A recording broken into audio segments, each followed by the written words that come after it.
제가 이미 강조했지만 다시 한번 강조할 것은 불경건과 불의의 순서, 즉 불경건이 불의보다 앞선다는 것입니다. 이 점을 망각하지 맙시다. 소요리 문답 제1문에 보면 사람의 제일 되는 목적은 하나님을 영화롭게 하는 것과 영원토록 그분을 즐거워하는 것이다. 여기서 바울이 말하는 것처럼 사람은 하나님을 등지고 조물주보다 피조물을 더 좋아합니다. 인간은 하나님보다 사람을 앞세우는 것입니다. 인간이 지금 현재 자행하고 있는 바가 바로 그것입니다. 그들은 피조물인 인간의 산물인 과학과 기술을 영원히 찬송받으실 조물주보다 더 섬기고 있습니다. 그래서 그들은 상실한 심령대로 버림을 당한 것입니다. 이것들은 여전히 계속되고 있는 근본적인 질환의 증상들에 불과합니다. 사도 바울은 그러고 나서 자세하게 이 문제를 서술해 나갑니다. 바울은 우리들에게 이방인들에 관한 모든 것, 그들의 실패, 그들이 빠져든 처참한 지경을 모두 말해주고 있습니다. 그리고 이 이방인들이 받을 궁극적인 저주를 명백히 했습니다. 확실히 그들은 그런 모든 죄악에 대한 가책을 전혀 느끼지 않았습니다. 그들 가운데 선한 사람들도 있었습니다. 어떤 헬라 철학자들은 사상들을 증명하고 그들의 가르침으로 인간성을 고양하기 위해 노력하고 있었습니다. 그래서 어떤 사람은 말하기를 그것에 대해서 하나님의 진노가 분명히 임하지 않지요? 라고 묻기도 하는 겁니다. 이에 대한 답변은 그것이 끝내 하나님에 대한 복종과 순종의 자리에 이르게 할 것이 아닌 이상 하나님의 진노는 그것에 대해 임한다 입니다. 다른 말로 해서 바울은 로마서 2장 4절에서 이 점을 표현하여 이르기를 혹 네가 하나님의 인자하심이 너를 인도하여 회개케 하심을 알지 못하여 그분의 인자하심과 용납하심과 길이 참으심의 풍성함을 멸시하느뇨라 하였던 겁니다. 그러므로 그 사람이 얼마나 인정이 많은 사람이냐는 것은 문제가 되지 않습니다. 만일 그가 하나님께 돌아오는 의미에서 회개하지 않거나 자기의 배반함과 죄악과 어리석음을 깨닫지 않으면 그건 쓸데없는 것입니다. 전혀 고려 대상에 들어가지 않는 것입니다. 이것은 하나님의 선하심과 인자하심을 알기 위해 자신을 인도하도록 맡기는 대신에 자기 자신의 목적을 위해 그것을 이용하고 있는 겁니다. 우리는 이러한 구체적인 논증으로 오래 머물 수는 없었습니다. 다만 1장에서 자연에 나타난 하나님의 징표가 이 인간을 하나님께 돌아오게 한다고 말한 사도 바울의 주장을 주목해 보아야 합니다. 하나님은 자신의 표상을 만물 가운데 보여주셨습니다. Marks and imprints. 장세로부터 보이지 아니하는 것들 곧 그의 영원하신 능력과 신성이 그 만드신 만물에 분명히 보여 알게 되나니 그러므로 저희가 핑계치 못할지니라.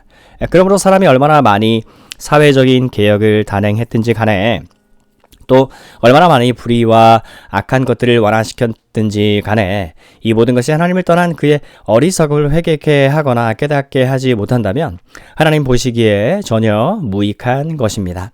바울은 그런 식으로 이방인들에 대해 언급하고 나서 이제 유대인들에게 시선을 돌립니다.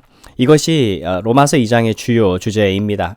왜냐하면 아무래도 이 유대인은 특수한 입장에 있었기 때문입니다.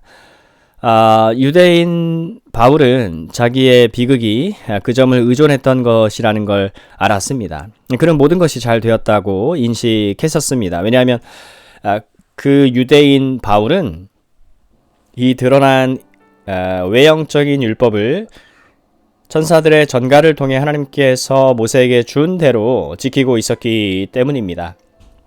또 거기에다 할례의 표를 가지고 있었습니다. 유대인들에게 있어서 가장 곤란한 점은 이러한 것들이 자기들과 하나님과의 관계를 바르게 해준다고 생각하고 있었던 점입니다. 그래서 사도는 이 점을 들어서 단순히 율법을 소유하고 있다고 해서 그것이 자기들을 반드시 바르게 해주지는 않는다는 것을 보여주어야 했습니다. 하지만 그렇게 하는 것은 유대인에게는 아주 비극적인 일입니다. 그들은 할례를 받았기 때문에 자동적으로 하나님의 자녀가 되었고 이에 대해 걱정할 필요가 없다고 생각했던 것입니다.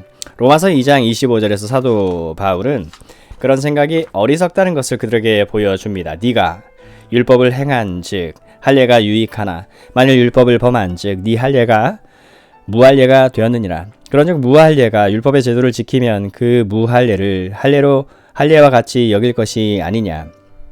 다른 말로 하면 할례가 중요한 것이 아니라 율법을 지키는 것이 중요하다는 것입니다. 또 본래 무할례자가 율법을 온전히 지키면 의문과 할례를 가지고 율법을 범하는 너를 판단하지 아니하겠느냐. 그리고 나서 노골적으로 대저 표면의 유대인이 아니며 표면적 육신의 할례가 아니라 오직 이면적 유대인이 유대인이며 할례는 심령에 있고 의문에 있지 아니한 것이라. 그 칭찬이 사람에게서가 아니요 다만 오직 하나님에게로서이다. 이런 식으로 사도 바울은 자기의 할례를 의지하는 모든 유대인의 사례를 뒤엎었습니다. 동시에 자기들은 영국이나 미국에서 태어났으니 그리스도인이고 일본이나 인도 같은 나라에서 태어난 사람들은 이교도들이라 생각하는 모든 견해를 뒤엎은 것입니다. 이 모든 것이 할례에 대한 논증 부분에서 뒤엎어졌습니다. 나의 부모가 그리스도인이니 나도 그리스도인이다 라고 말하는 사람들의 경우에도 똑같은 것이 적용되는 겁니다.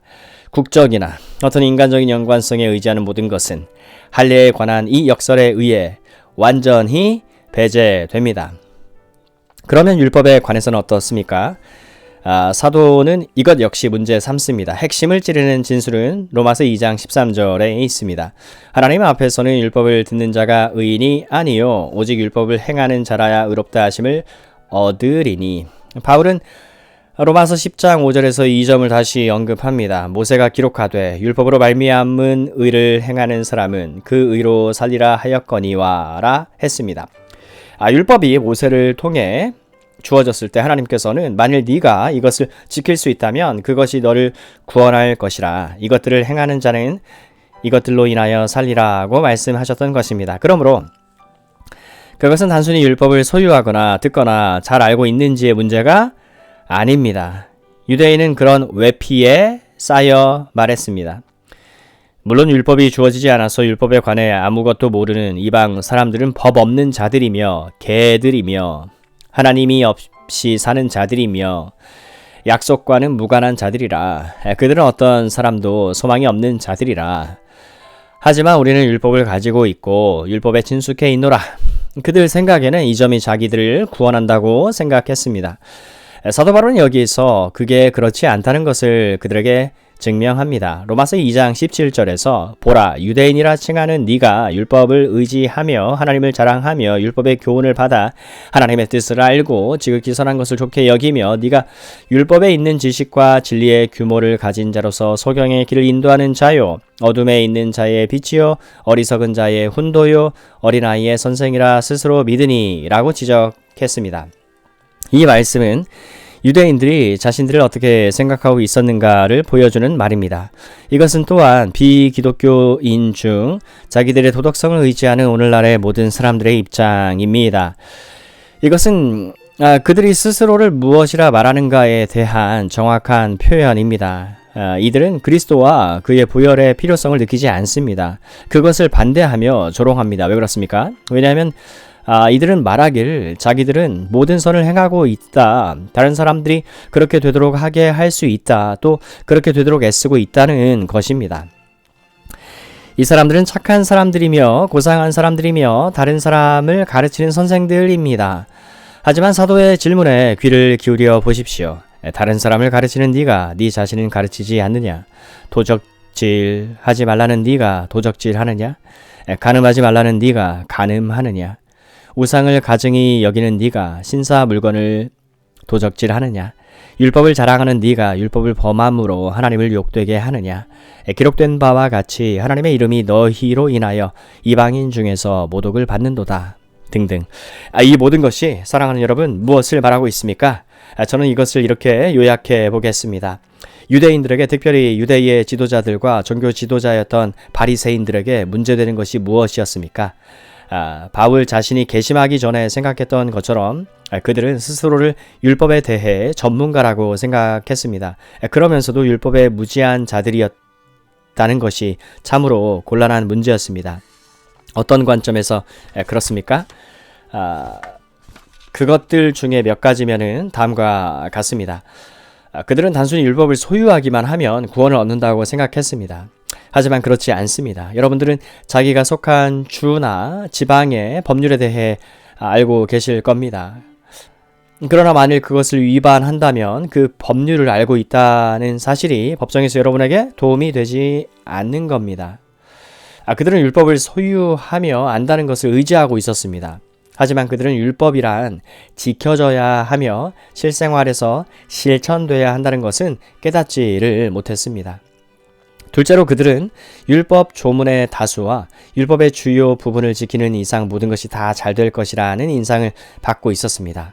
야고보는 그들의 생각을 이 점에 있어 잘 지적해 주고 있습니다. 누구든지 온 율법을 지키다가 그 하나에 거치면 모두 범한 자가 되나니. 야고보서 2장 10절. 율법을 99% 지켰다고 말하는 것은 소용없는 일입니다. 만일 1%를 지키지 못했다면 전체 율법을 어긴 것입니다. 또 율법을 범한 것이 됩니다. 그들은 이 점을 모르고 있었습니다. 하지만 좀 더 심각한 것은 그들이 의문에는 전문가였고 정확했는데 영에는 그렇지 못했다는 것입니다. 물론 이것은 우리 주님께서 산상 설교 시에 아주 예리하게 지적하신 점입니다. 추측컨대 뽐내기 좋아하는 바리새인이 일어나서 말했을 것입니다. 저는 살인하지 않았습니다. 그때 우리 주님은 잠깐만 기다려라. 네가 이르기를 너는 결코 살인하지 않았다고 하였는데 그러나 나는 너에게 말하노라. 누구든지 이유 없이 형제에 대하여 성내는 자마다 재판을 받을까 두려워할 것이요 자기 형제에게 대하여 라가라 하는 자는 공회에 넘겨질 것이요 그러나 형제들어 어리석은 자라 하는 자는 지옥불에 던지우리라 고 답하신 것입니다. 만일 형제를 어리석은 자라 부른다면 마음에 그 형제를 살인한 것이요 율법 기준에서 살인죄를 지은 게 됩니다. 주님은 간음에 대해서도 같은 식으로 말씀하십니다. 이들 중 많은 사람들은 자기들은 이러한 특수한 죄에 대해 무죄하다고 외치고 있었습니다. 하지만 우리 주님은 이에 대해 동일한 초점을 맞추고 말씀하시기를 옛사람에게 말한 바 간음하지 말라 하였다는 것을 들었다. 바리새인은 의문과 나타난 행동만 생각하고 있기 때문에 나는 간음을 행치 아니했습니다. 하지만 나는 너에게 말한다. 누구든지 여인을 보고 음욕을 품은 자마다 마음속에서 이미 간음하였다. 사도 바울은 주장합니다. 그렇다. 다른 사람을 가르치는 네가 너를 가르치지 않느냐? 간음을 행하지 말라 하는 네가 간음을 행하느냐? 의문과 영은 차이가 있습니다. 그리고 만일 영 안에서 범죄했다면 하나님 보시기에 간음한 죄를 지은 것입니다. 바리새인들은 이 점을 인식하지 못했습니다. 바울이 여기서 그들에게 보여주는 것과 같이 유대인들의 모든 난점은 이것입니다. 그리고 사도가 후에 가서 지적하는 또 다른 가장 중요한 점은 다루기 곤란한 탐심의 문제입니다. 17장에서 보는 바와 같이 이것은 길게 취급되고 있습니다. 곤란한 점은 무엇입니까? 17절이죠. 바울이나 바리새인들은 그 전에는 탐심의 의미를 깨달은 적이 없었습니다. 내가 탐심하지 말라 하는 율법이 없이는 탐심을 알지 못하였노라. 사도가 죄행을 범하지 않는 한 그는 무죄하다고 생각한 것이 유대인 바울의 비극이었습니다. 하지만 주님께서 이러한 틈 속에 있는 바울에게 탐심이란 범행만큼 못된 일이다. 정욕이란 겉으로 나타난 행위만큼 몹쓸 것이다. 라는 것을 보여주셨을 때 바울은 이것을 알게 되었습니다. 유대인 바울은 전에는 율법의 참된 의미를 결코 깨달은 적이 없었습니다. 그 이유는 그가 자기는 하나님 앞에서 율법의 소유자이므로 의롭다고 생각하였기 때문입니다. 그러고 나서 3장 초두에서 사도 바울은 어떤 사람이 그러면 당신은 유대인에겐 어떠한 이익도 없으며 할례에 아무런 유익이 없다고 말하고 있는 것입니까?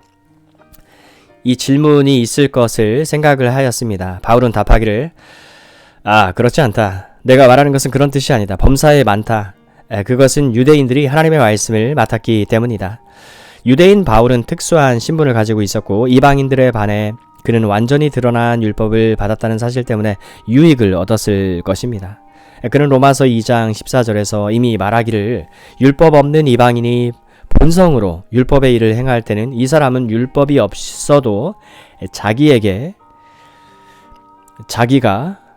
율법이 되나니 이런 일들은 그 양심이 증거가 되어 그 생각들이 서로 혹은 송사하며 혹은 변명하여 그 마음에 새긴 율법의 행위를 나타낸다.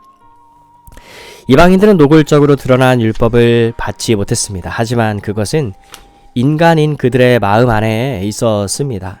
다른 말로 하면 모든 인류는 하나님의 율법을 인식합니다. 모든 인류는 하나님의 율법을 인식합니다. 율법을 아는 것은 모든 인종의 마음 속에 율법을 아는 것이 존재합니다.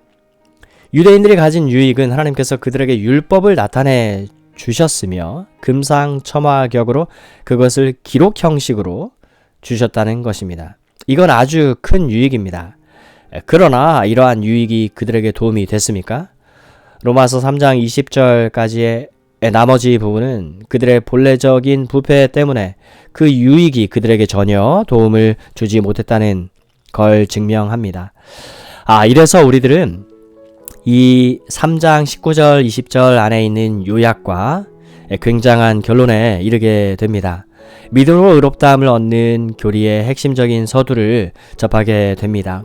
이것에 관련해 볼 때 이 구절들은 모든 구절들보다 피할 수 없이 가장 중요한 구절들입니다. 우리가 알거니와 무릇 율법이 말하는 바는 율법 아래 있는 자들에게 말하는 것이니 이는 모든 입을 막고 온 세상으로 하나님의 심판 아래에 있게 하려 함이라. 그러므로 율법의 행위로 그의 앞에 의롭다 하심을 얻을 육체가 없다. 율법으로는 죄를 깨달음이라. 이것은 무엇을 뜻합니까? 이것은 모든 주장의 위대한 요점입니다. 사도 바울은 로마서 1장 16절에서 시작한 말을 여기서 마무리 짓고 있습니다. 그는 복음을 자랑스럽게 여깁니다. 까닭은 복음이 모든 믿는 자들에게 구원을 주시는 하나님의 능력이기 때문입니다. 첫째는 유대인에게요, 또한 헬라인에게입니다. 그는 복음이 모든 자에게 해당된다고 말함으로써 서두를 꺼내었던 겁니다. 그리고 여기서 그는 동일한 관점인 모든 세상이라는 말로 결말을 맺습니다.